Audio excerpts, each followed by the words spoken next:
Comment tu fais pour entrer en communication avec eux? C'est quoi la stratégie? La première stratégie, c'est que la relation doit être établie sans langage verbal nécessairement. C'est pas si important que ça, le langage verbal. C'est tout le langage cognitif, le balai d'interaction entre moi et la personne, comment on s'écoute, comment on répond au niveau du comportement. C'est ça qui va tester un peu si on est capable de se faire confiance, si on sont capables d'avoir confiance en moi, s'ils sont capables de voir que moi, je vais écouter leurs règles. Fait que ça, c'est toujours la première priorité pour moi, de leur montrer que oui, j'arrive, mais je vais écouter toutes leurs règles. Ça, c'est universel? Ça, c'est universel.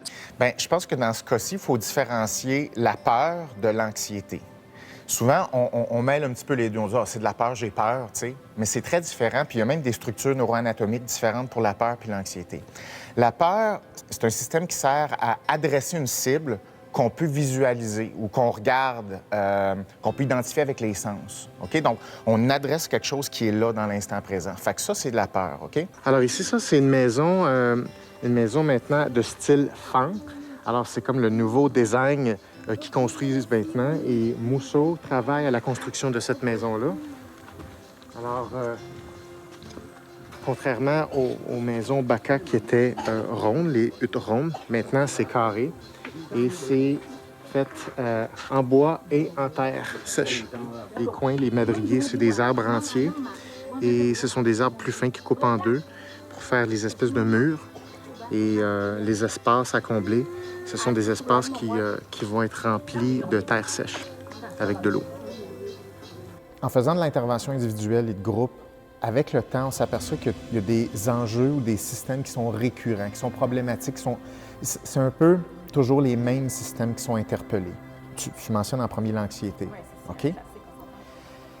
C'est un classique parce que c'est un système qui est très puissant, qui est toujours actif au quotidien, comme le tien est actif présentement, le mien, l'équipe de tournage, tout le temps. Un humain, ça aime ça se confier, juste si c'est safe.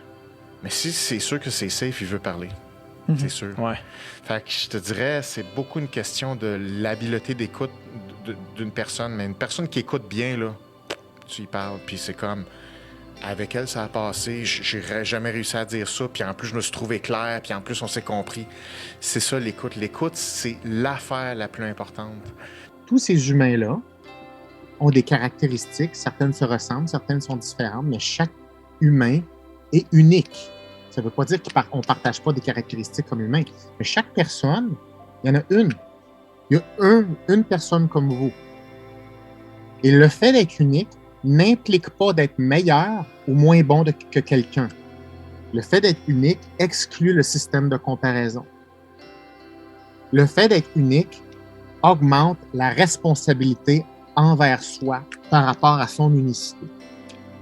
Être unique, ce n'est pas avoir un gros ego. C'est être responsable de ses caractéristiques parce qu'une personne unique a non seulement des caractéristiques uniques, mais une histoire unique. Être unique, c'est être responsable.